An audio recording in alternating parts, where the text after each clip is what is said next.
from Missouri. And I'm very clear that the shooting today at the Kansas City Super Bowl parade is what happens when cowards are in charge. Because reportedly, Mike Parsons, the governor of Missouri, who is a Republican, was seen running from the scene today in fear. That should remind you of another Missouri based lawmaker. Because just like Governor Parsons was running away from the violence he stoked, Josh Hawley ran away from the violence that he stoked on January the 6th. This is what happens when cowards run the show. This is what happens when you oversee, Governor Parsons, laws that are so terrible it puts you at 48 out of 50 on the Gifford scale. This is what happens when you ensure that the state of Missouri does not require a permit to carry or to purchase, does not require any restrictions on people who've been convicted of intimate partner violence, does not ban assault rifles, is currently trying to pass the fact that people can be able to carry a concealed weapon on public transportation and in houses of worship. This is what happens when you have no desire to change gun show loopholes. And a gun show is happening in Kansas City starting on February the 17th. This is what happens when you, a coward, are holding on so tightly, knees shaking to your supposed 2A rights that are deeply steeped in white supremacy and patriarchy because you want to make sure that you can use your guns to protect you from us. And when you stand your ground, there are no questions asked.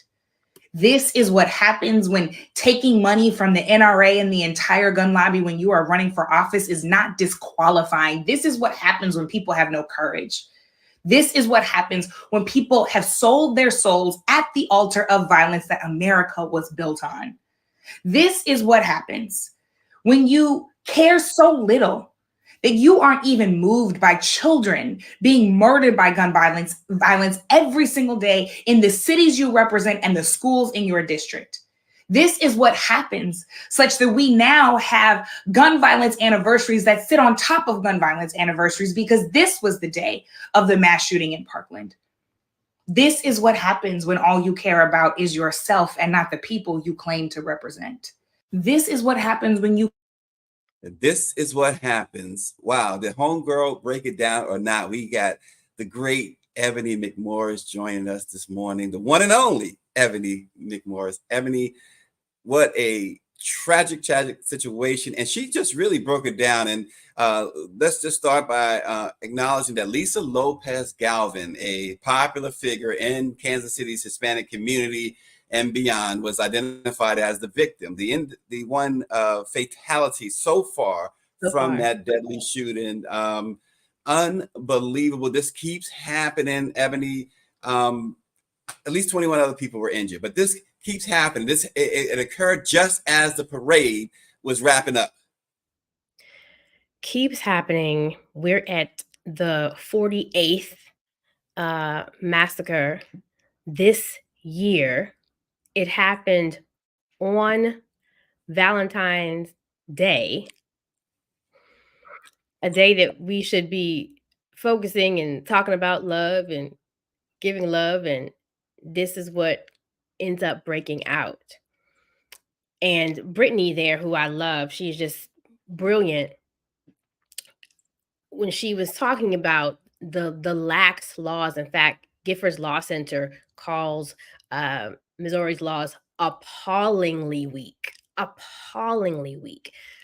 We're talking about no background checks, no ban on assault weapons, no restrictions on gun ownership for people who have been convicted of violent crimes.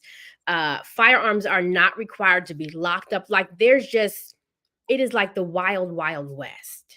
Yeah. And it's not just Kansas City, it's many cities and jurisdictions around the country. And I like what one of our fantastic viewers, Power 96, writes that what happened to that lie that a good guy with a gun will stop a bad guy with a gun. 850 cops were present and not one of them stopped the shooter or shooters. But we see that. We've seen this before, right? We just had an investigation out of Uvalde. And we saw what happened. The cops, Oh, the police not even going inside of the classroom while kids are getting getting killed. massacred. Oh man, that was horrible. You know, Horrible.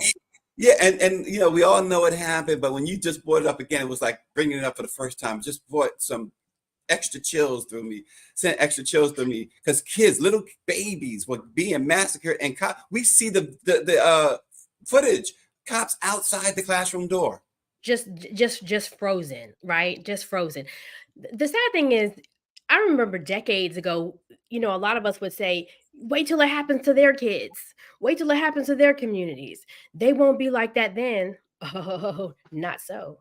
Not Not so, so. not Because we so. have seen classrooms of kids, of white children, Black children, Hispanic children just being gunned down. Gunned down. And where Unbelievable. are we? We are back at the same place, because let me tell you something, and you can believe or not believe, but the love of money is the root of a lot of this evil. Yeah, yeah. And the Yeah. NRA has had their hands so tied, but in my mind, it is so covered with blood of Oh those who gosh. are dying because of these lax laws and people wanting to stay in power. It has even come literally to the front door of some of these politicians, Yes, and they absolutely. do nothing. And I think, and I love the way you put it. You put it factually. You said the love of money. Some people get it twisted. They say money is the root of. Mm-mm. It's not money. It's the love It's the love of of it, where you that can know kids are lying dead, innocent kids. Let me tell you something. I went to, and I believe in carrying a gun, right? I went covenant. to get licensed with my husband about 2 years ago, and so we went to the range, and we're shooting, and amazing trainer that we have, and I had never up close heard a, what is the gun?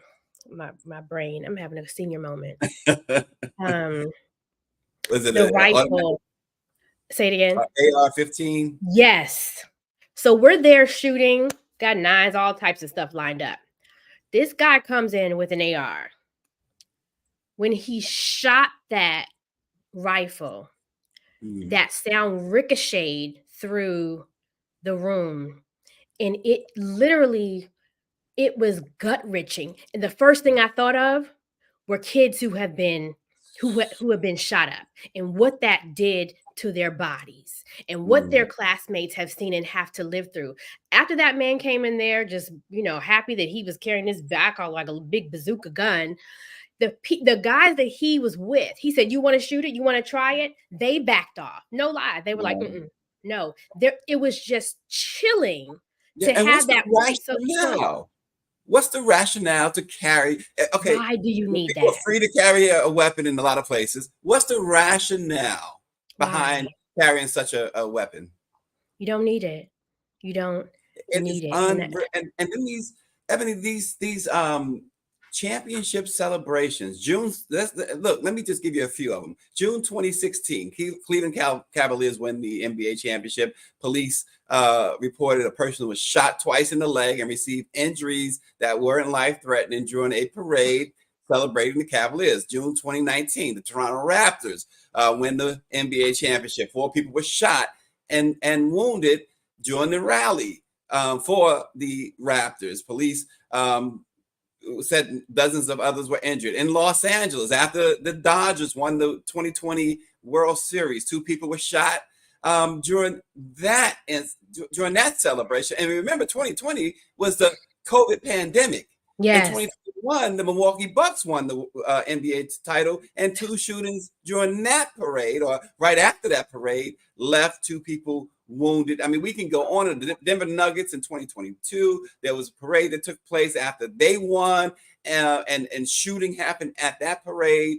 And not to mention the myriads of college sports championships that oh my turned into goodness, they chaos. tear the city up, and they talk about when we protest over voting rights and criminal justice laws, and the chaos that you see at these games is ridiculous. And as a journalist, Stacey, tell me what you think. Because when you look at those articles and you read what happened in these large crowds, do you see the word thug used a lot? When we look at the language that's used. Yep. Yep. But when it comes to our community, it's a totally Yeah. different vernacular that's used. Well, we say it all the time, right, Ebony? January 6th. If that were Black Lives Matters running into the Capitol, first of all, they would not have made it to the steps. They wouldn't have made it to the steps. Thank you. They wouldn't have had protection. It would have been. Let me tell you something. When it's 10 Black folk walking down, it's like a quorum. It is like, what is going on? Like what's going on? There's no way. There's no way. There's no way. Yeah. Missouri is so corrupt. In 2021, and I don't know if Brittany mentioned this, they tried to pass the Second Amendment Preservation Act, which made federal gun regulations illegal statewide. Illegal. Yeah. That's what they wanted. No regulations. None. And you heard what else she said. They struck it down, but you heard what else she said. In 2 days, February 17th, what's going to happen? February 17th, she said that they're going to have this big gun show. Yeah. Now, I have looked this morning. I have not seen any cancellation of it. How could you have that 2 days or 3 days after this situation? How do you still have that in Kansas City? The only way they feel threatened is if their position gets threatened. And so Americans everywhere, in whatever city that you are in, you must pay attention to things like this. That is why it is important that we vote. That is why it is important that we stay in the street. That is why it is important that we control the narrative of stories like this and expose people who literally don't want any type of regulation.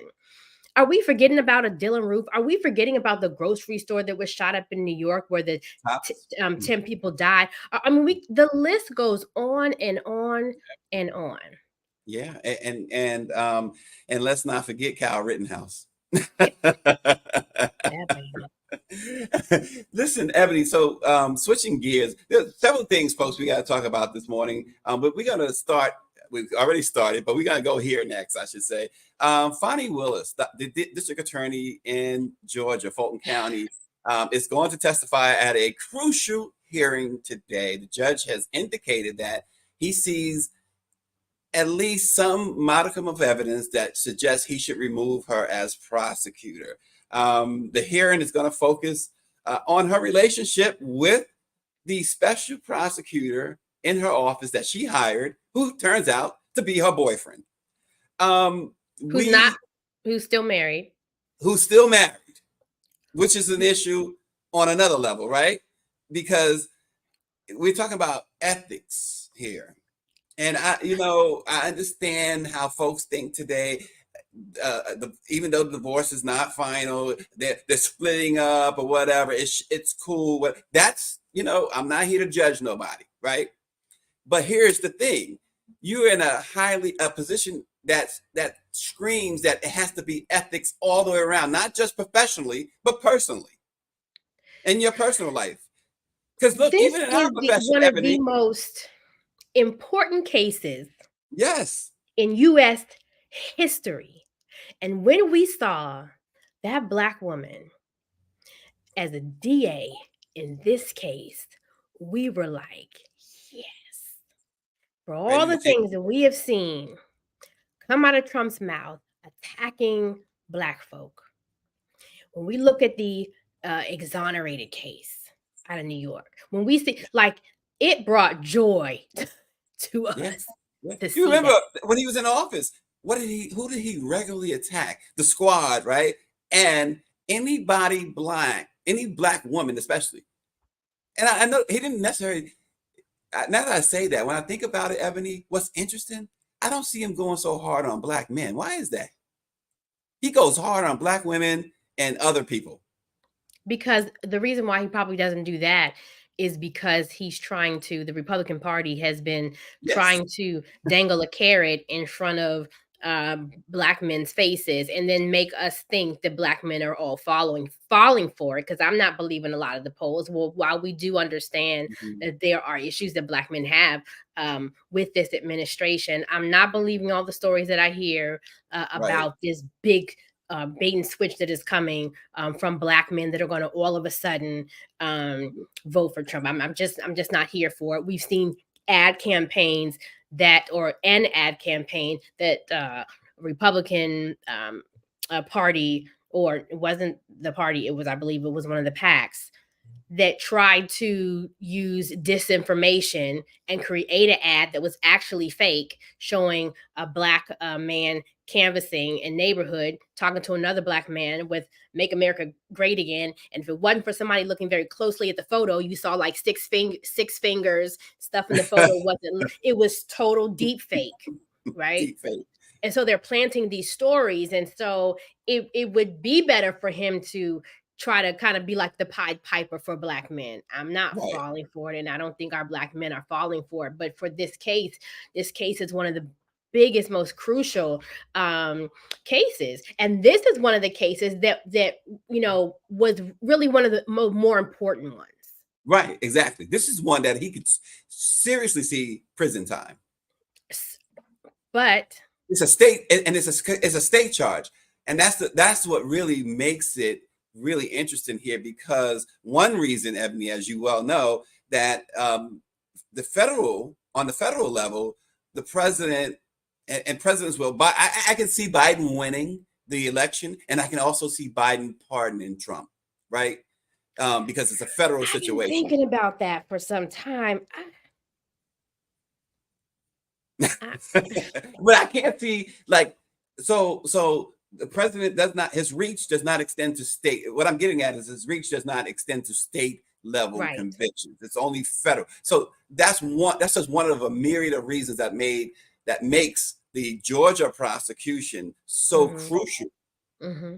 Yeah. Fonnie Willis is saying that one reason why she's not going to really excuse herself from this case is because she says that the relationship wasn't improper in a sworn affidavit. And Nathan Wade, who she appointed, he says that they had no personal relationship before the case or when he started as one of the prosecutors. So at some point, this relationship started. But the fact that you have Republicans that are going to be, you got to know, you have to know that as a Black woman that is a DA on this case, they are going to dig all types of bones. And if they don't find any bones, they'll try to create some bones in your backyard. Even if it's something that really may not stick, they're going to try to throw enough doubt your way. And I just kind of felt like you served this up for them.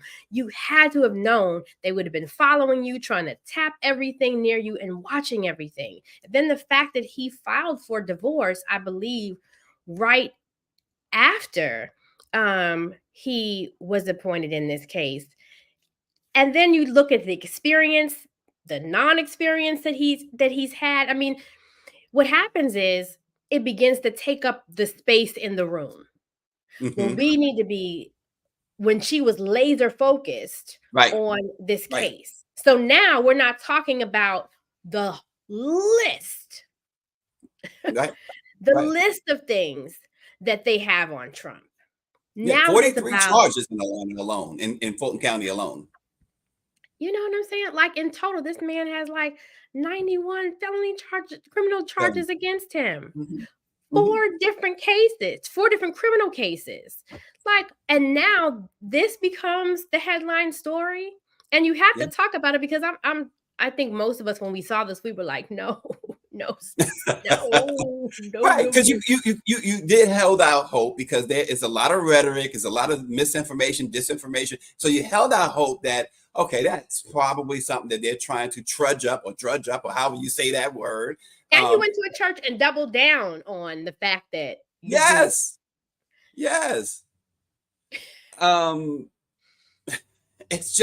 It's incredible that we are even, like you said, talking about this, but we have to talk about it. No, absolutely. Absolutely. Because you did this to yourself. I'm sorry. You did it to yourself. When I saw that happen, I was like, oh, please, I hope nothing's going on with Judge Trunkin. Please, Trunkin in DC. Please, please, please let everything be But you okay. know, Please. so David Youngblood notes that this was an ethical lapse, but should not stop the prosecution. This is not the argument, though. The argument is not about stopping the prosecution. Today's argument or hearing is about whether or not Fonnie Willis can lead that prosecution. And so there are repercussions if that judge removes her. The charges don't go away, at least not automatically. The charges doesn't go away. And nor should the whole they. team is I think the whole team gets replaced. Yes, and so this goes back, Ebony, to what the Republicans in Georgia wanted in the first place. The Republicans, you remember, they tried to remove her from the beginning. They did. And you got Marjorie Taylor Greene wanting to investigate her and yelling. And anytime you can make Marjorie Taylor Greene look halfway right, then you're doing something all the way wrong. Right. And they're really looking at whether she benefited from this relationship. They've already seen, the trips, trips that he paid for, a ticket for her, and for him. They were going out of the country together. It is just, and it gets convoluted because, listen, I believe I said this yesterday. If I'm taking my girlfriend, I'm married, so if I'm taking my wife somewhere, I'm picking up the tab. But in this case, it was even sloppy the way it was done. Like, come on. Right. Exactly. So I was like, it wasn't, and I don't know. There are a lot of jokes that come to mind, but I'm not, but there's no laughing matter. But I'm like, no laughing matter. I don't want nothing that makes me do that. Right. Couldn't have been that good. Couldn't have been that good. Well, I mean, I was going to say, you remember Harlem Nights, she was his sunshine, right? He said, I'm not coming home. I'm not coming home. I don't want that. I don't want it. That's toxic. There you go. That's toxic. Oh, but God. and the thing is, you are giving their base red meat. Yeah, without question, and we, and foolish of us to hold her to such high standard, right? Or and such lofty.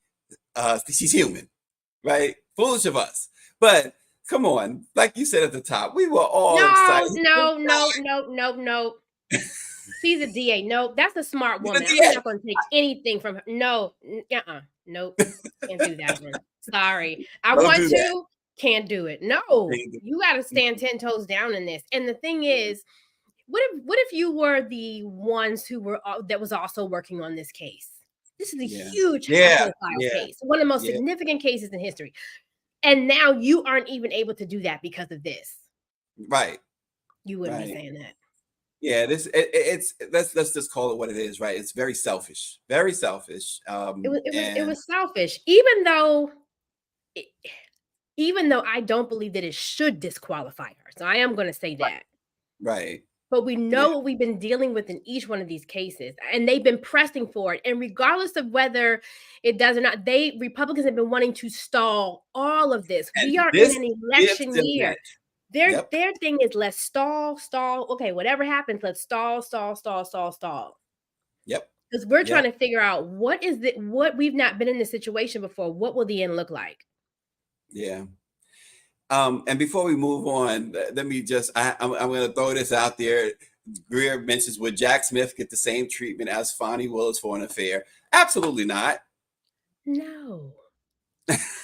In every story that we have, where there is a white counterpart, I guarantee you the treatment would not be the same. Right. No, we know that going in. We were taught that from a child, that we gotta walk a little straighter. We got to do things 2 times better. You know that. Yeah. Well, and before we move to the next topic, just a little programming note. Tomorrow, join us. We got Charlemagne the God joining us tomorrow morning. So join us tomorrow. But Ebony, as we move on, the head of the U.S. Marshal Service is sounding the alarm on a dramatic increase in the number of threats aimed at judges and prosecutors. He told lawmakers yesterday on Capitol Hill that the development constitutes a, quote, substantial risk to our democracy. He says, I'm deeply concerned with the alarming increase in threats against our judiciary and the violent nature of those threats. In the past 3 years, the number of threats against federal judges have more than doubled, as have threats against prosecutors and other court officials. And you mentioned Judge Chutkan. He also mentioned Judge Chutkan, mentioned the judges in New York and in the Trump case. This is out of hand. Political threats and political violence is at an all-time high in America, Ebony. And why? When did we see this big increase? Who was in office? Donald, the orange guy. The orange guy.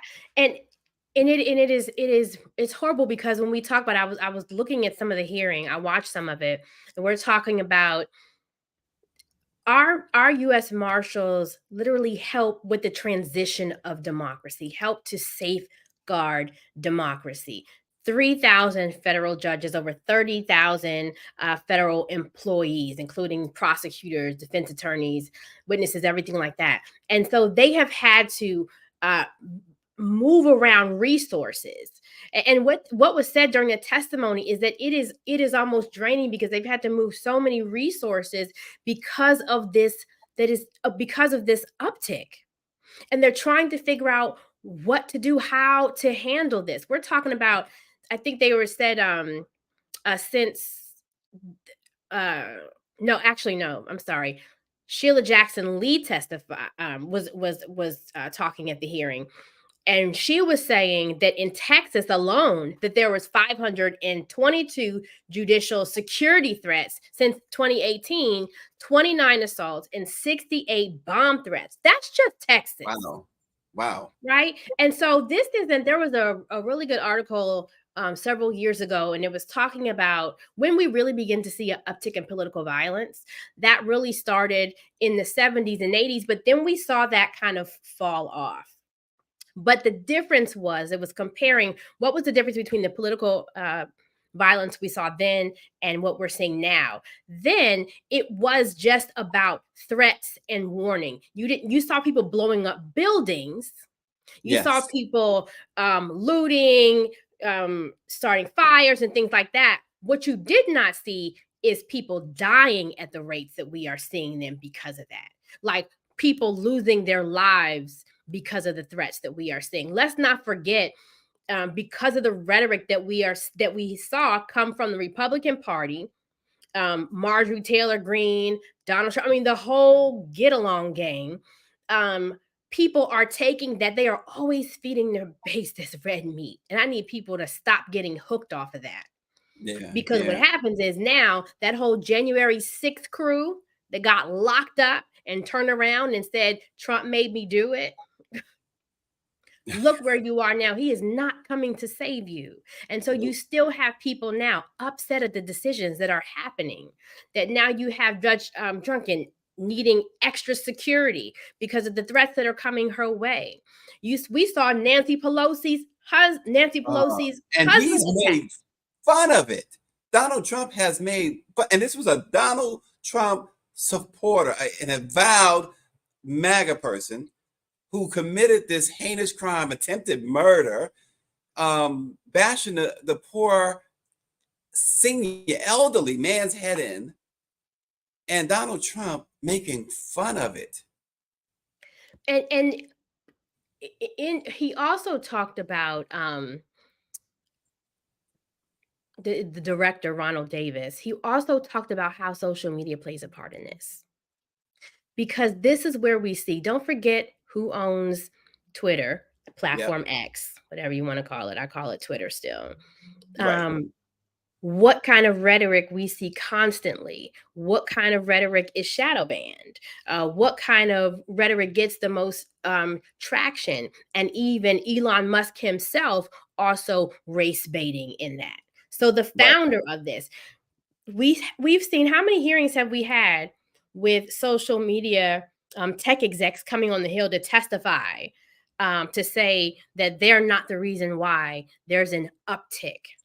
You may not be the sole reason why, but you are creating a platform of hatred. It is like a breeding ground in many areas, and the oversight is not happening in this. Yeah. And so now we have our law enforcement officers, our U.S. Marshals, having to divert resources to protect our judges, our federal judges, at an all-time high because of the threats that's happening to them. Yeah. Wow. So Well, what's the DOJ going to do? We want to see what is going to come out of this with the DOJ. right. The hearing was crazy because Republicans tried to derail it and talk about something else. They wanted to talk about right. Go ahead. No, go ahead, Ebony. You're 100% right. They wanted to talk about how officers aren't protecting the J6 people that were arrested and in jail. Like I was like, are you serious? They call them Congressman hostages. Andy Biggs was one of them, who was one of the main ones trafficking in lies, pushing the big lie that Trump really won the election. And he was one of the first ones really opening up the hearing, asking questions and talking about that the marshals had done a poor job enforcing newly enacted laws for those who were had been well, I think they're in DC Correctional right now. They got their own wing. The J6ers their own wing. I have their noticed that. Right? Isn't that something? own wing. Yeah. Yeah. You don't want them around other black folk in there? What? And they got their own wing, and let's not forget, they are ordering their food. They are saying, I don't want this, I want that. I don't want that, I want this. And they're getting it. This is what's going on with those who are locked up in DC from January 6th. This is what's going on. Disgusting. Can somebody in New York imagine going to Rikers Island and saying, listen, I want my spaghetti done this way with this type of meat. I want preserved. I make a special wonton soup for you. I mean, come on. It's sad that is what we are seeing. And then you have these Republicans coming out trying to sound a fake alarm. And Biggs was one of the people who was even questioned as having helped to plan some of this, even though he denies it all day long.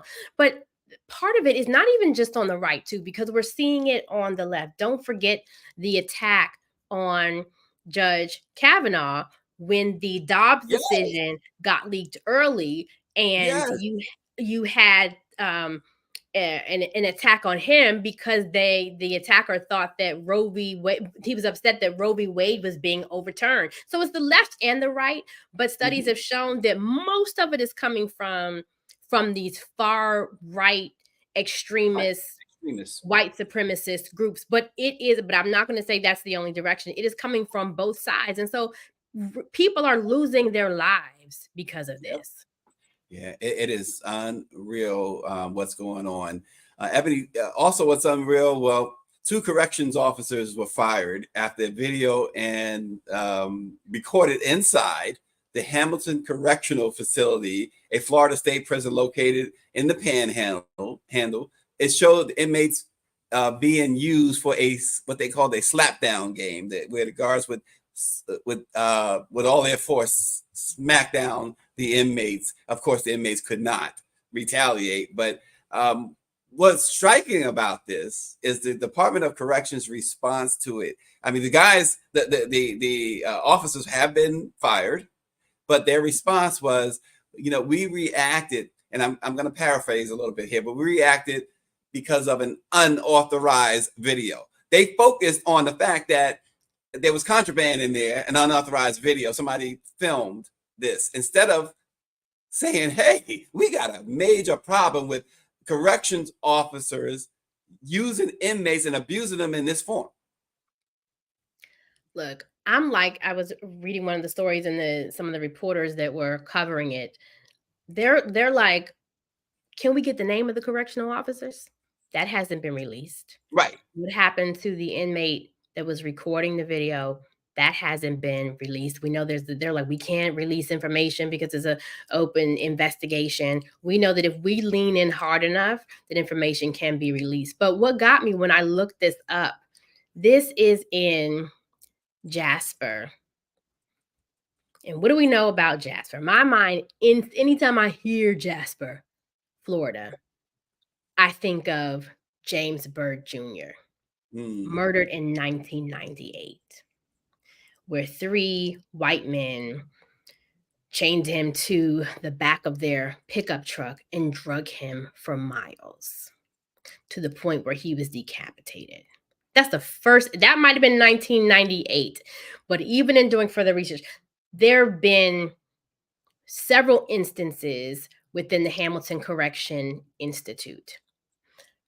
The racism is still alive there, even in policing, and people might want to move past it. But when I saw, oh, it's located in Jasper, Florida, I remember that story.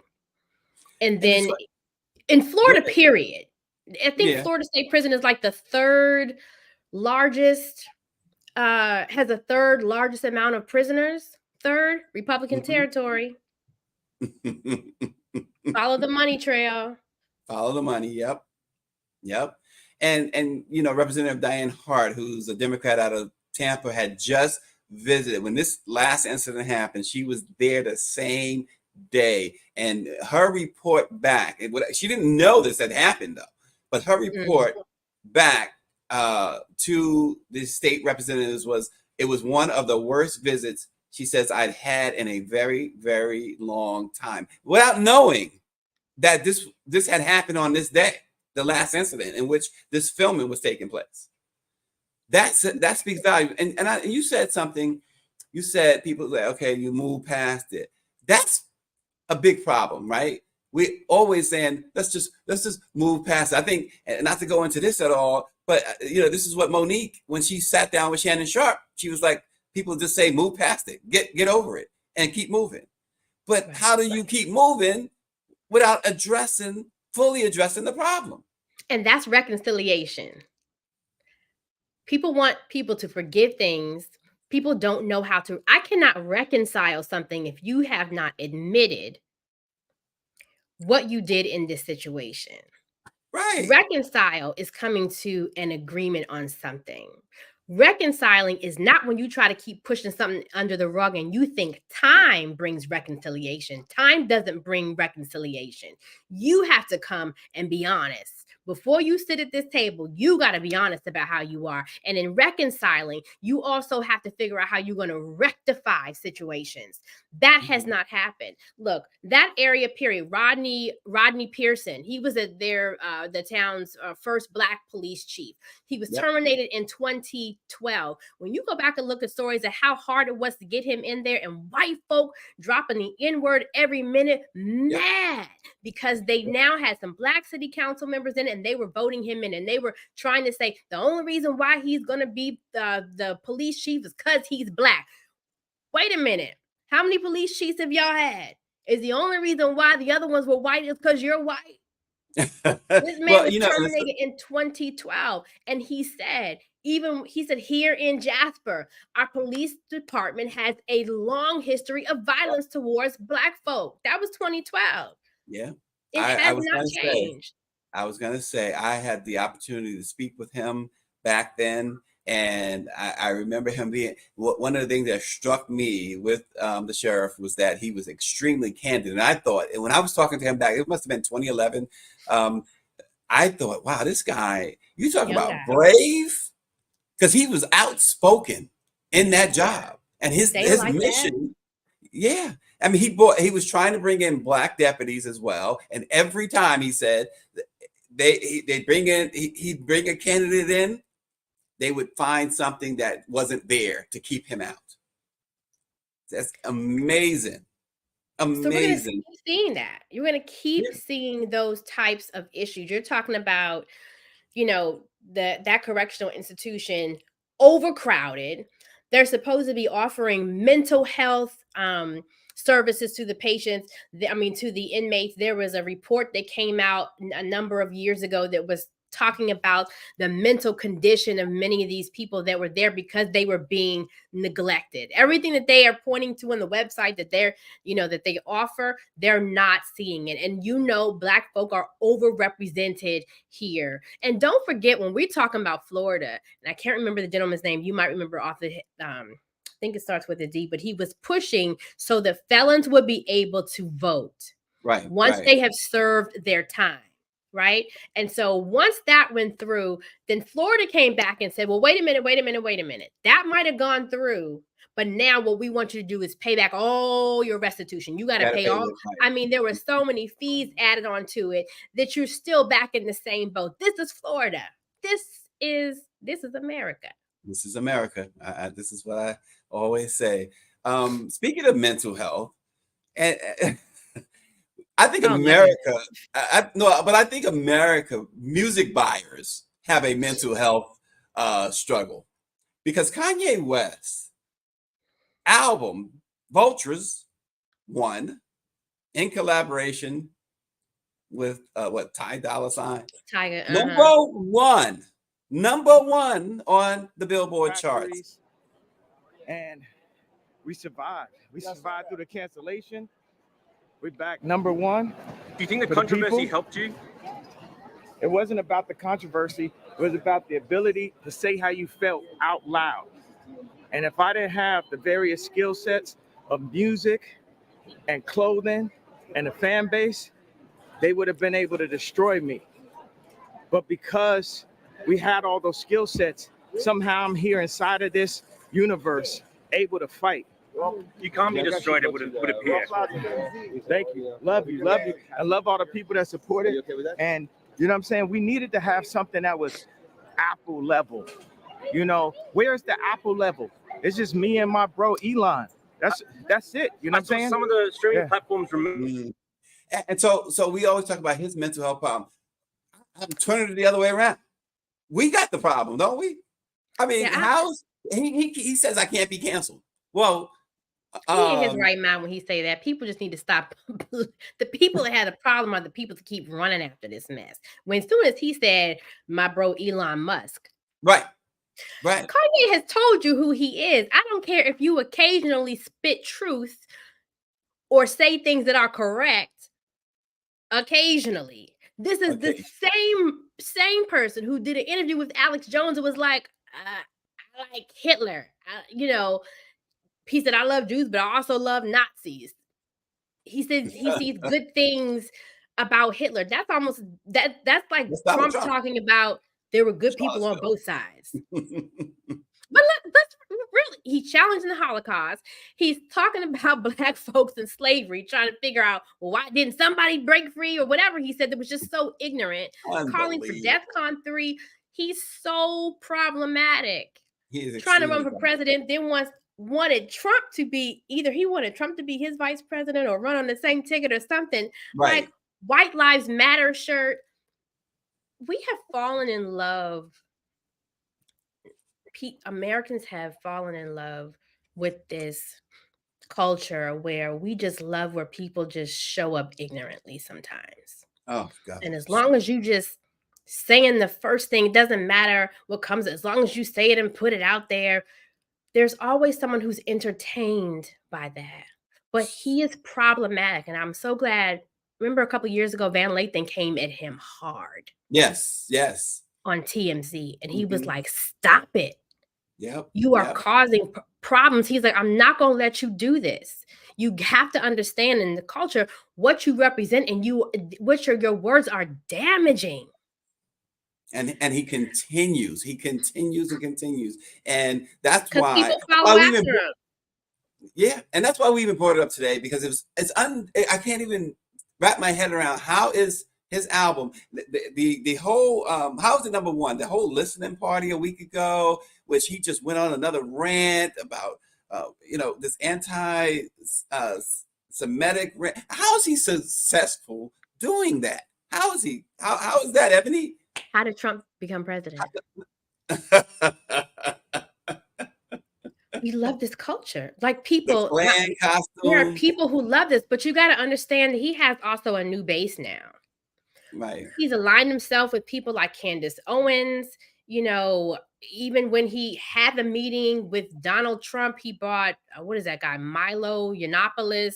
Yes. Like, he hangs around problematic people. And right now, the voices that we hear that are coming so strong is coming from that audience. So best believe when you talk about how did it hit #1, why you think it hit #1? Why would it not hit #1? Right. People right. like this rebel mentality because they think the very opposite are people who are or they think, oh, he's a genius. People envy that because people have been, let me tell you something, there is a base in this country who wants to say what they want to say, especially the Black folk, because they felt like they've been muzzled so long. So once you get a leader that is standing up and saying what's really been in your heart for a long time, you're going to follow suit. And so you are empowering people to do that as well. And it is just, I don't think it's genius. No, I remember when he did the Dropout album. I don't think it's genius at all. I love that. But when people really start spiraling like this, I don't even know how to diagnose it. I just don't. Yeah. You got to step back and say, no, I can't. Like, that's not it. I don't even admire that. If I don't admire it in extremists, I'm not going to admire it in my own people. Exactly. 100%. I'm just not. You telling people that you wish you prefer your kids to know about Hanukkah more than Kwanzaa, or, I mean, your choice in women is also problematic, but that's your business. That's not my business.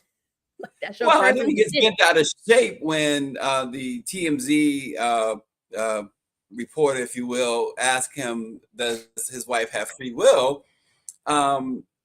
But then you understand why she would ask a question like that. This is a woman that he said at the end of last year that he's decided she's not going to wear pants in 2024. And she goes pantless. She basically goes clothingless. And she walks around. And when you see her, she does look extremely robotic, extremely controlled. And it begs the questions like that. Perhaps the way she asked the question was not the way to ask it, but it still is a question that needed to be asked. Is she crying out for help? She looks like a person who's crying out for help. Does she? You don't think so? Sometimes I think we be trying to sympathize. I don't know. I feel like they feed off each other's energy, right? Birds of a feather. I feel that. So there may be some brokenness in him that's feeding into the brokenness of her. But I'm not a therapist or anything like that. But we do know broken when we see broken. I don't know. I don't know. She looks fine to me. I don't know. She's getting benefits from it. She's definitely. So, and this is my tears only go but so far. They only drop like an eighth of an inch. Now we may get a different story later, like years from now, when it's something crazy. All this is like people are spilling all types of business nowadays. Oh yeah. But until I hear that, I'm keeping my tears here. This is my face, like. This is one of the billions of reasons why we love Ebony McMorris, y'all. Y'all trying to make me talk about this one, girl. I don't want to talk about it, but I'm just. Does she look happy? There was a rapper who said, I think it was on Drink Champs. He was like, y'all keep calling Kanye crazy. I just talked to Kanye. Kanye is in his right mind. He said, y'all keep falling for that okie doke if you want to. Well, that's what I said at the top. Is the music buying public the crazy ones? I don't know. You lost me at White Lives Matter. And he's like, what? Because they do. Yeah, but you know what you're saying. You know what you're saying. Yeah. Exactly. And that's not genius. And it's not being, here's why he often says, I'm a free thinker. I do not consider that being a free thinker. I really think that's a bondaged way of thinking. Yes. Because when you become a free thinker and you care about your people, you look like a Frederick Douglass. You look like a Booker T. Washington. Right. Whose views sometimes weren't always aligned, but they worked together. You because you are spitting things that keep people in bondage. That's not thinking free. When you spit stuff and you've not even educated yourself in that area, that's not free thinking. Yeah. And needless to say, who's standing next to him in that picture? Oh gosh, them two. You hanging with colonizers. Him downstairs. Him Yeah.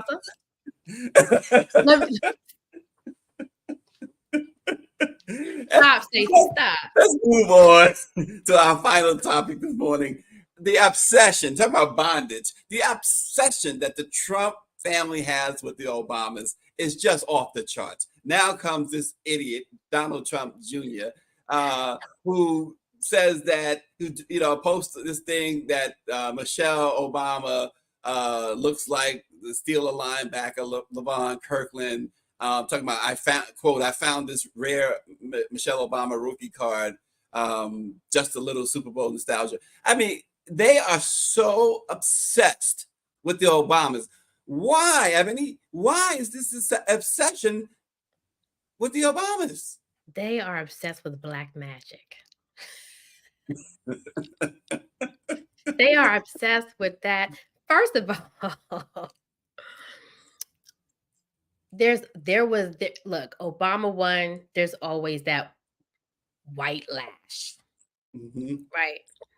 That's part of it. And don't forget, Obama roasted Trump at the White House correspondence dinner one year. Oh my gosh, didn't he? It looked like at that point, if you go back and look at Trump's face, he was like, I'm about to get that man was seething. But let me just tell you something. He gonna mess around and find out with this one, because Michelle Obama is a real one. She's not trans. They keep pushing this lie. And the crazy thing is, if you go online on YouTube, Joan Rivers actually, a lot of their supporters, they actually, I didn't really believe it at first. They actually think that she is not a woman. Yeah, it goes back to Joan Rivers way back years ago. Yeah, he's like, I saw something in her clothes. You didn't see anything. You are woefully deceived, just like ignorant. And the whole family plays in like this playground of race baiting. They've been doing it since his father. When you look at the family legacy, Don Jr. is doing nothing but following in the footprints of those that came before him. Let's really be honest about this. Yes. In fact, first of all, he's playing checkers and Michelle Obama is playing chess. And this queen is about to really check him. Like, the bar is so low, and she said this, the bar is so low when it comes to Trump. Right. Like, is there even a bar? The bar is so low. Right. And so when we look at what his son is doing, first of all, she's all woman, but she is more man than he will ever be, with all of his businesses. Well, I don't think she needs to say a word now. I think Ebony is being the perfect spokesperson for her. He's failed just like his father. He's failed in business over and over and over again, but they are master manipulators. And so we'll see what happens in all these cases. And I was going back, just kind of looking like, how many businesses has he created and how many have failed? I really encourage people just to do some research. And you can also go and pull up, you can look up court records, but to see all these people that he has tricked with his business maneuvers, and then he has turned back to them and said, no, I'm not giving you your money. Yes, we know that was a failed concept, but you did it.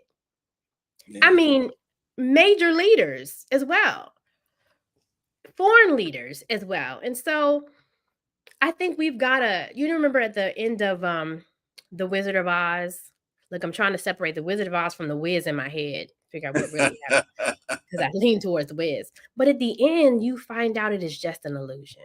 Just an illusion. Yeah. This little man behind this curtain. And I feel like, but they've been buying it the whole time. Yeah. Right? Yeah. And it is nothing. And so I think people just kind of have to pull back the curtain and become enlightened. Do your own research, even with people who you think you side with. I do that as a journalist. Right. But it's sad that we have to do it over every little thing that you say. And the only reason why he is trafficking in this racist, misogynistic, petty, ignorant behavior is because he has nothing else. Right. There it is. What's he Bottom got? line. What does he have? Bottom line. Wow. He has no integrity. Your name is everything.